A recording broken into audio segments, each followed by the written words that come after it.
کہ نبی کریم صلی اللہ علیہ وسلم کا پانی پینے کا پیالہ ٹوٹ گیا تو آپ ناظرین، آپ دیکھ رہے ہیں ایئر اکیڈمی چینل۔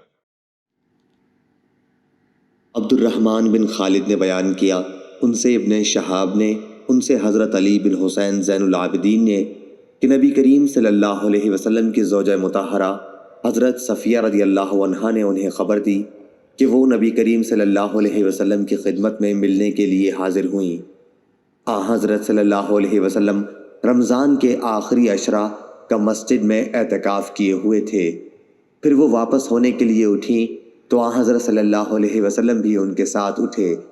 جب حضرت صلی اللہ علیہ وسلم اپنی زوجہ مطہرہ حضرت ام سلمہ رضی اللہ عنہا کے دروازے کے قریب پہنچے جو مسجد نبوی کے دروازے سے ملا ہوا تھا، تو دو انصاری صحابی اسید بن حضیر رضی اللہ عنہ اور عباد بن بشر رضی اللہ عنہ وہاں سے گزرے اور حضرت صلی اللہ علیہ وسلم کو انہوں نے سلام کیا اور آگے بڑھنے لگے، لیکن حضرت صلی اللہ علیہ وسلم نے ان سے فرمایا، ذرا ٹھہر جاؤ، میرے ساتھ میری بیوی صفیہ رضی اللہ عنہا ہے، یعنی کوئی دوسرا نہیں۔ ان دونوں نے عرض کیا، سبحان اللہ یا رسول اللہ۔ ان حضرات پر آپ کا یہ فرمانا بڑا شاق گزرا کہ حضرت صلی اللہ علیہ وسلم نے اس پر فرمایا کہ شیطان انسان کے اندر اس طرح دوڑتا رہتا ہے جیسے جسم میں خون دوڑتا ہے۔ مجھے یہی خطرہ ہوا کہ کہیں تمہارے دلوں میں بھی کوئی وسوسہ پیدا نہ ہو جائے۔ صحیح بخاری حدیث نمبر 3101۔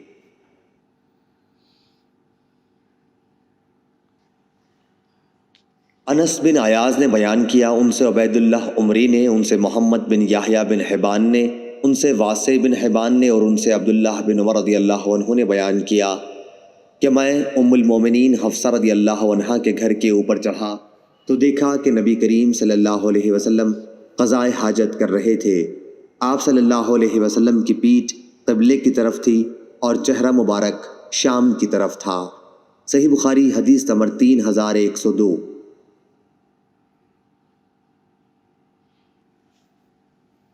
ہشام نے بیان کیا، ان سے ان کے باپ نے بیان کیا اور ان سے عائشہ رضی اللہ عنہا نے بیان کیا کہ رسول اللہ صلی اللہ علیہ وسلم جب عصر کی نماز پڑھتے تو دھوپ ابھی ان کے حجرے میں باقی رہتی تھی۔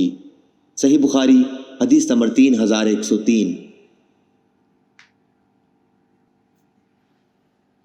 جویریہ نے بیان کیا، ان سے نافع نے اور ان سے عبداللہ رضی اللہ عنہ نے بیان کیا کہ نبی کریم صلی اللہ علیہ وسلم نے خطبہ دیتے ہوئے عائشہ رضی اللہ عنہا کے حجرے کی طرف اشارہ کیا اور فرمایا کہ اسی طرف سے، یعنی مشرق کی طرف سے فتنے برپا ہوں گے۔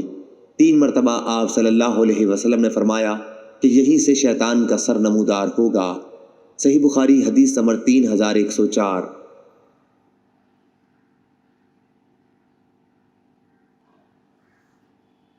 امام مالک بن انس نے خبر دی، انہیں عبداللہ بن ابی بکر نے، انہیں عمرہ بنت عبد الرحمن نے اور انہیں عائشہ رضی اللہ عنہا نے خبر دی کہ رسول کریم صلی اللہ علیہ وسلم ان کے گھر میں موجود تھے۔ اچانک انہوں نے سنا کہ کوئی صاحب حفصہ رضی اللہ عنہا کے گھر میں اندر آنے کی اجازت مانگ رہے ہیں۔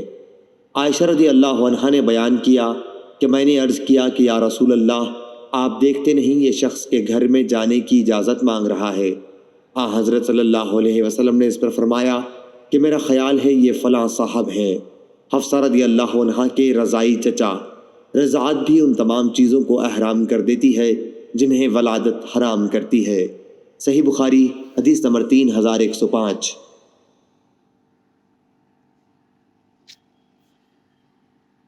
محمد بن عبداللہ انصاری نے بیان کیا، کہا کہ مجھ سے میرے والد عبداللہ نے بیان کیا، ان سے ثمامہ نے اور ان سے انس رضی اللہ عنہ نے کہ جب ابو بکر رضی اللہ عنہ خلیفہ ہوئے تو انہوں نے ان کو یعنی انس رضی اللہ عنہ کو بحرین عامل بنا کر بھیجا اور ایک پروانہ لکھ کر ان کو دیا اور اس پر نبی کریم صلی اللہ علیہ وسلم کی انگوٹھی کی مہر لگائی۔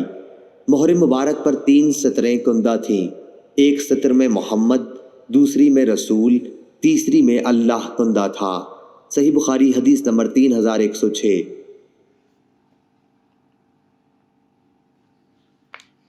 عیسیٰ بن تہمان نے بیان کیا، انہوں نے کہا کہ انس بن مالک رضی اللہ عنہ نے ہمیں 2 پرانے جوتے نکال کر دکھائے جن میں 2 تسمے لگے ہوئے تھے۔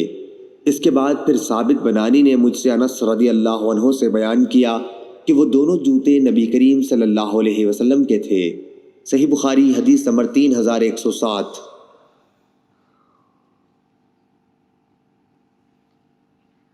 ایوب سختیانی نے بیان کیا، ان سے حمید بن ہلال نے اور ان سے ابو بردہ بن ابو موسیٰ نے بیان کیا کہ عائشہ رضی اللہ عنہا نے ہمیں ایک پیوند لگی ہوئی چادر نکال کر دکھائی اور بتلایا کہ اسی کپڑے میں نبی کریم صلی اللہ علیہ وسلم کی روح قبض ہوئی تھی۔ اور سلیمان بن مغیرہ نے حمید سے بیان کیا، انہوں نے ابو بردہ سے اتنا زیادہ بیان کیا کہ عائشہ رضی اللہ عنہا نے یمن کی بنی ہوئی ایک موٹی ازار تہبند اور ایک کمبل، انہی کمبلوں میں سے جن کو تم بالبد یعنی موٹا پیوندار کہتے ہو، ہمیں نکال کر دکھائی۔ صحیح بخاری حدیث نمبر 3108۔